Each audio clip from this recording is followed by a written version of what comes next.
Hello folks!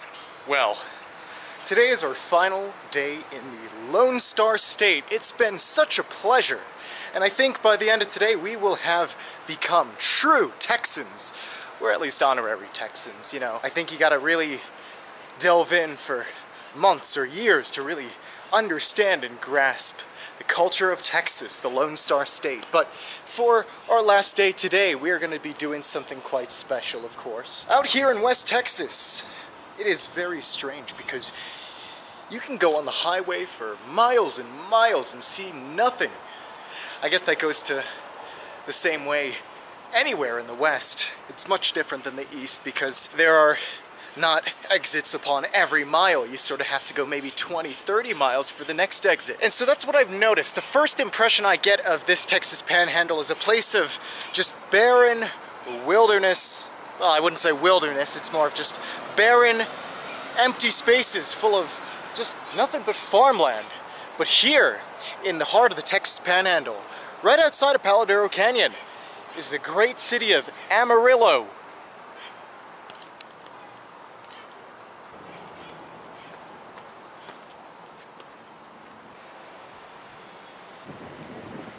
You can tell that Amarillo, it's a pretty large modern city, not just a fun little downtown, but also modern buildings used for a lot of business and economic activity. And we'll figure out today that Amarillo is really defined by its role as an economic hub here in West Texas. With a population of just over 200,000 people, you'd think a city of that size must be in the top 5 or so in any usual, typical state in the US. But no, this is, I guess, like the 14th or 15th most populous city just in Texas. That could give you a reference for just the size of this massive state here. Now, Amarillo was founded in the year of 1887, and in the West, that's about an average time of settlement, I'd guess. Compared to the East, no way. We have cities that were founded in the 1700s, even back into the 1600s. 1887 is relatively late in American history, but it's kind of fitting for a place this so west in the American frontier. It was named, well, if you are familiar at all with the Spanish language, the word Amarillo might sound familiar to you because in the Spanish language, Amarillo means yellow. The color yellow. So the city was named primarily after the area's yellow wildflowers on the banks of the rivers and the lakes in this area that were full of yellow soil and silt. So of course, why not name the little settlement that would soon become a huge boom city after the natural features of this area? So why is it Amarillo and not Amarillo? Well, you see, Americans, we have a funny way of changing the pronunciation of towns, cities, settlements. So, at first it was called Amarillo, after the proper Spanish way of calling something yellow. But then, everybody was just like, Amarillo is easier to pronounce in our English language. Now, technically, we are still in that Llano Estacado region. But Amarillo's culture and identity has always, for a long time, been associated with the high plains of the Texas Panhandle's far north. It's a little sub-region of the Panhandle. And that's because the growth and development of this city has always been connected with this region. The Fort Worth and Denver Railway was an ambitious rail system that connected a lot of these Great Plain areas together. Amarillo was a great stopping point between the cities of, well, you guessed it, Fort Worth and Denver up in Colorado. This railway invited so much economic growth and development for trading here in this city that by the end of the 1800s, Amarillo was one of the country's biggest centers for cattle shipping. Don't underestimate the appetite of Americans for so much meat products. Beef especially. So here in these free-range ranches, here in the Texas Panhandle, there was great demand for cattle. So before I go too in the weeds and delve into too much information at once, just want to give a formal welcome for you all and us here, all on the coverage project, to Amarillo, Texas.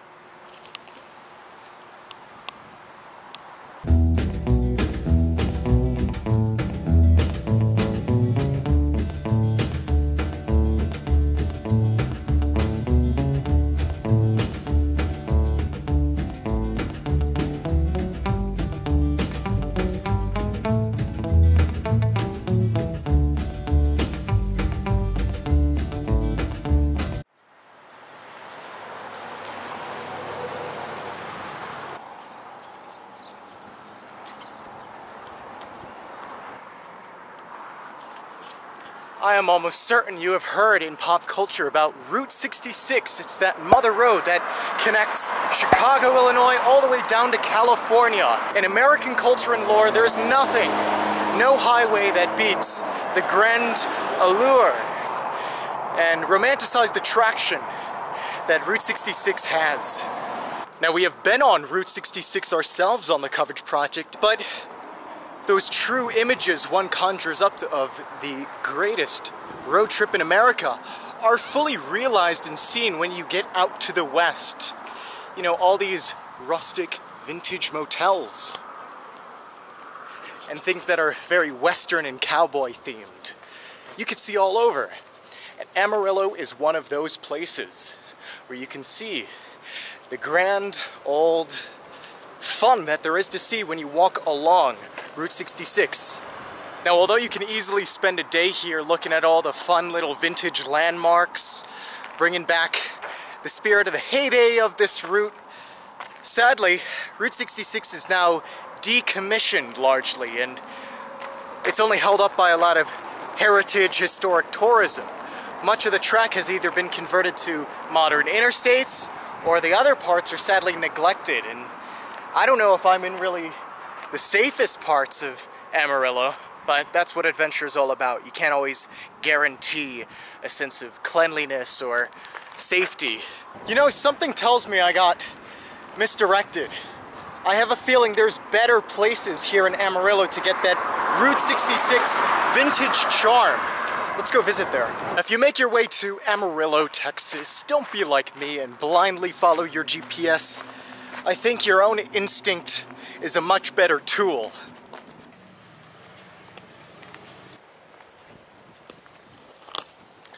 Alright, we were on historic Route 66, but I think this historic 6th Street is a better representation of that vintage charm, like I said. This is the area on which people got their kicks, as per the song says.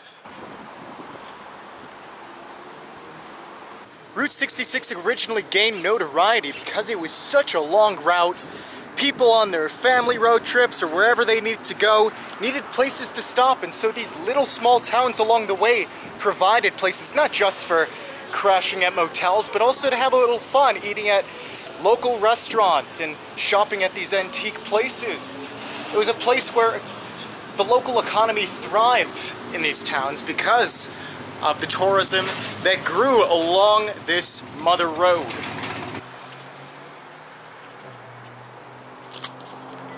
The part of Route 66 that spanned through Texas was right through the Panhandle. Amarillo was basically the only major stopping point on this Texas leg, and thus this historic 6th Street, well, it gained a lot of popularity with the tourists, and so it grew as this historic district full of commerce, economic development, and most of all, touristic fun.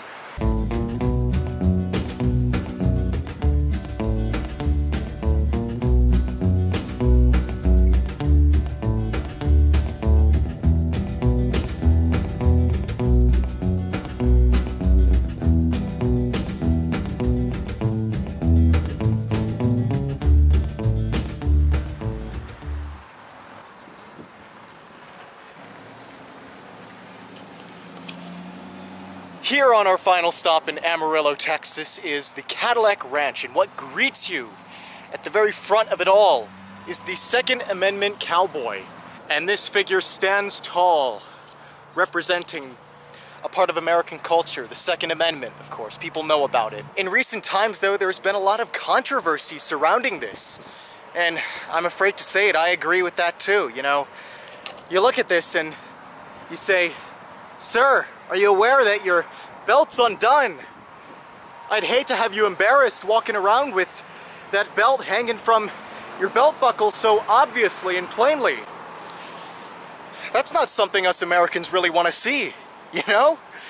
Anyway though, let's just head to the main attraction for this Cadillac Ranch.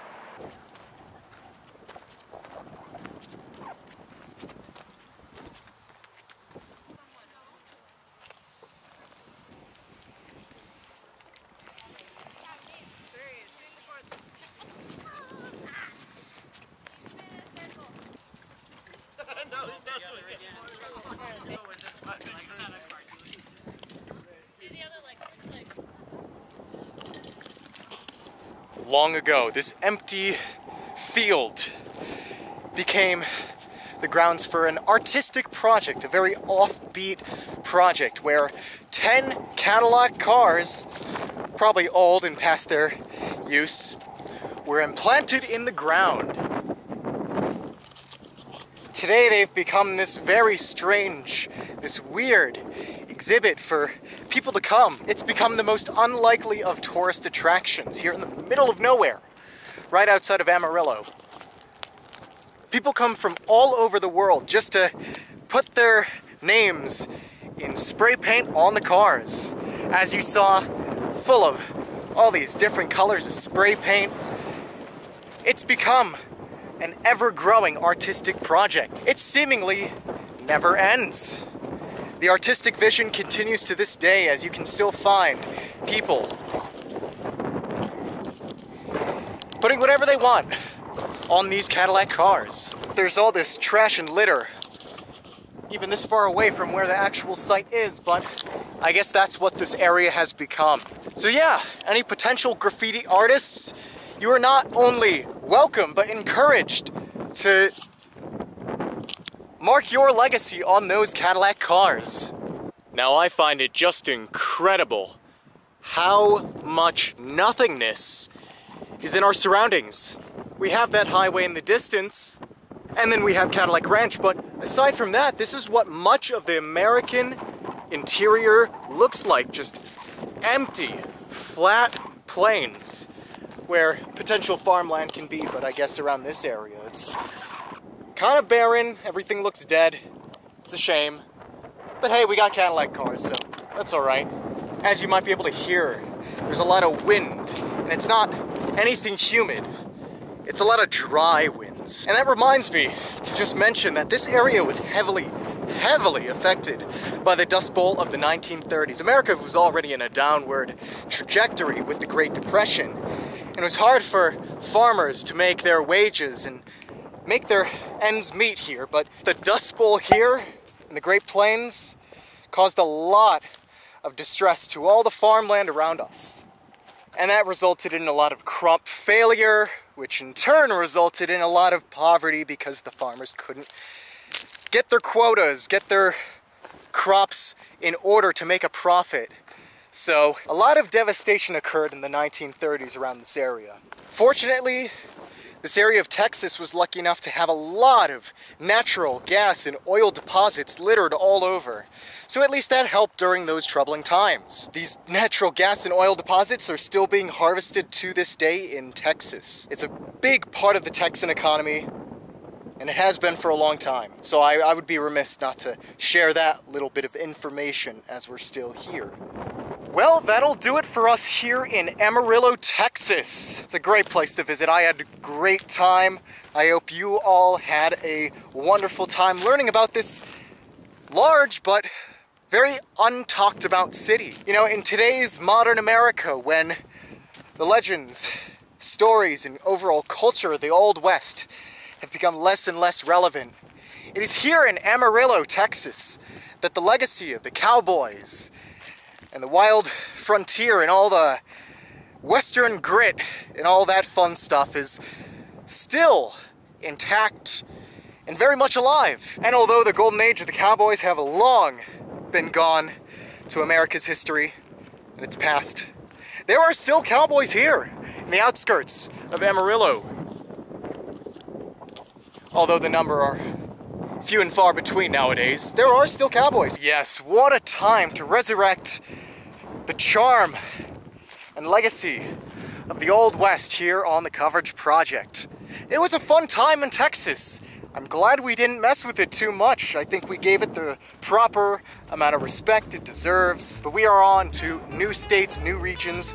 We are heading west in that direction, into the nothingness of the deserts of the West.